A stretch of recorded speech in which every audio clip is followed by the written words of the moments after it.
aga need kõik lokerdavad üks ühtepidi, teine teistpidi ning olema siit ka abi küsin mõne käest, et ikka putitama peab, kõik ütlevad, ei, me oleme omal kodus õkku sama, me ei mõista. Ning sellepärast kütsimegi, et saaks okei. Mis asjaga tööd teha, et see nüüd kogosse ei põle on ja muidu teda sellise muuta ei olekski tohtmega, see ongi mitte kasutus kogu värk, sest seal töö tegemiseks tarvitavad. Jaa, et mina ise olen ka ketraja ja kuidas mina jõudsin üldse selle vokkide korrastamise juurde, oligi see, et minu juurde tulid siis inimesed õppima ketramist ja tulid oma vokkidega, mis olid väga mustad, katki ja ei töötanud ja nendega paistis, et on ka tööd tehtud, aga siis oli täitsa kurb mõelda, et kuidas sellise vokiga üldse tööd teha. Et tegelikult selleks, et me saaksime, et meil oleks lust ja rõõm kedrata või mingit ükskõik millist tööd teha, tööriist peab olema ikka sul korras ja siis on mõnus tööd teha. Ja vanad vokid ongi paraku ikka niimoodi, et nad on jäänud seisma, et praegu ka vist ka Vihmus nii väga palju enam ei keerata, et see aeg... Suur vahe tuleb sisse. Ja suur vahe tuleb sisse, see vokk on juba väsinud, ta on must, ta on seisnud, ta on ka katki suurest töö tegemisest ja siis olengi mina, kes paneb vokid korda ja minu eks neid voki korrastajaid või siis ka üldse vanade tööriistade või siis mööbli või mingi korrastajad, restaureerijad on palju, aga vokkide puhul on just oluline see, et sa teaks, kuidas vokk töötab. Et nagu me siin ka eile tegime, et seesama, et siin see kruvist keerates, et see kogu see süsteem peab ilusasti, eks ole, liikuma, et ta ei ole kuskil takistatud ja kohad selleks sa pead teadma, mismoodi vokk töötab, mismoodi vokki seadistada, siis on tal võimalik ka teha niimoodi korda, et ta tööle hakkab. Ja jah, ma olen vokkisid nüüd korrastanud kusagil 5 aastat, ketramise või kedranud olen umbes 16-17 aastat ja kokku on neid vokke nüüd, kui nüüd võtta ka need, mis on siis vokkide korrastamise koolitustel tehtud, no tuleb peagi 7-8, võib-olla isegi 100 kokku juba. Et ma enda korrastatud vokk on kusagil 6-70 vahel ja väga tore on see, et võib-olla üks 90% või isegi natuke rohkem on läinud ikkagi tegelikult töö tegemiseks need vokid. Sest mina olen keeldunud lihtsalt ilusaks tegemaks, et mina tahan ikka niimoodi, et vokk hakkab tööle ka.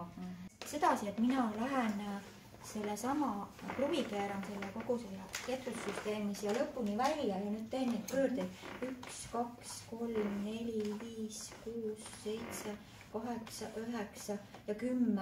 Sellel on 10, mõnel on 8, mõnel on 12 ja kuna see vahe on 10 pööret, siis pingutan mina alati vokinööri panen peale ja pingutan, panen kõige pinguvale positsioonile keskel, tähendab ma keeran nüüd 1, 2, 3, 4 ja pool, kuna siin oli peaaegu 10.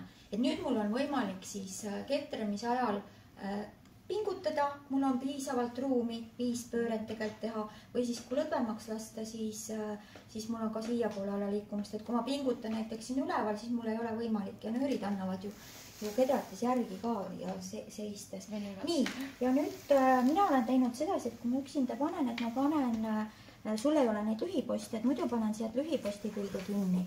Aga ma panen praegu siia kedra külge, lähen siit alt läbi, et selleks ei olegi ju ratast vaja ära võtta. Nii, panen siit ta peale.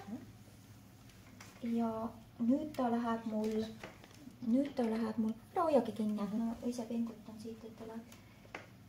Ja nüüd ta läheb siit voki kedra pealt üle.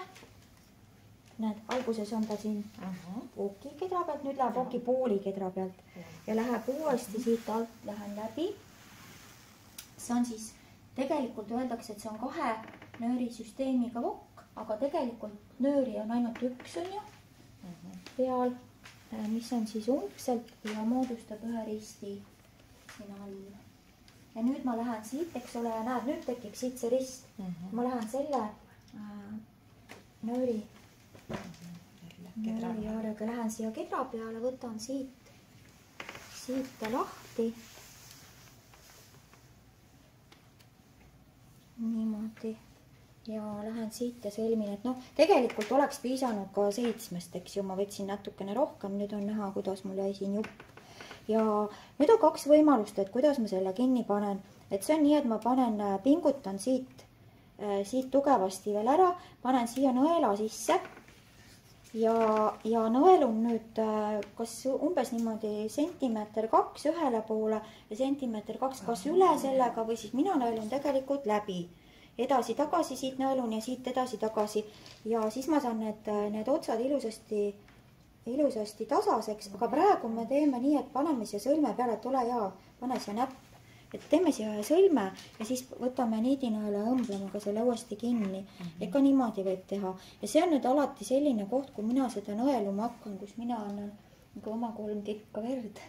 Sellepärast, et iga kord mina torkan omale sõrme, sest alati on see, et on kiire selle nõelumisega. Aga mina mõtlen, et suurem ratas on seda paremat, seda rohkem. Juuni võtab. Seda rohkem annab keertu, vähemad allata. Ja siin on see ülekanne, et milline ülekanne. Mõtelda see. Veel on teise suure rattaga.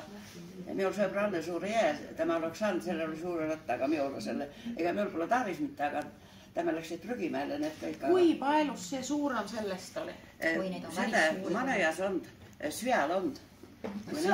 See on ka natukene suurem. See on ju suurem kui teised. Tüüpilised Eesti omad on sellised. Minul on üks väga väike. See veel väiksem kui see. See on juba väiksem. Nagu mis asja sa mõtled, kui sa hakkad tööd tegema? Et mis soodustab sul töö valmis jõudmist? Kas on mõni väga kunst? Selline. Ega vist ei ole, kui lihtsalt see, et mulle väga meeldib. Mulle väga meeldib kõik, mis on seotud villaga, sest et ma ise minu tegevus hakkaski lambakasvatuses ja mulle lihtsalt meeldib see protsess, et ma tahan teada ja mul on ka soov seda, et ma saan ise mõjutada seda lõpptulemust. Et kui ma juba hakkan ketrama või kui ma villa juba valin tegelikult ja ette valmistan seal kraasin või siis kammin ja ketrama hakkan, siis ma tegelikult juba mõtlen selle peale, et mis sellest saab, sellest õngast. Et siin on just nimelt see protsess, et me saame nagu mõjutada seda lõpptulemust ka, et meil ei ole lihtsalt lõng ja siis vaatame, mis me pärast teeme. Et paneme oma mõtte sisse. Et panen oma mõtte sisse ja võib-olla need on mingid oma salamõtted, mis lähevad ka kaasa. Igal juhul alati head. Kihnus oli otsa teada, mis villast, sätsa tehes, jookse villast kaputalle, talle villast kindalle. Ja see on nüüd ka see, mis just inimesi praegu huvitab, et miks ta teeb, miks ta ise tahab hakata tegema, et ta juba saab valida need villad, selle töötlemise viisi ja teades seda, mis sealt tuleb. Ja siis on ütleme see ühesõnaga kokkuvõttes, et see on mõtestatud tegevus.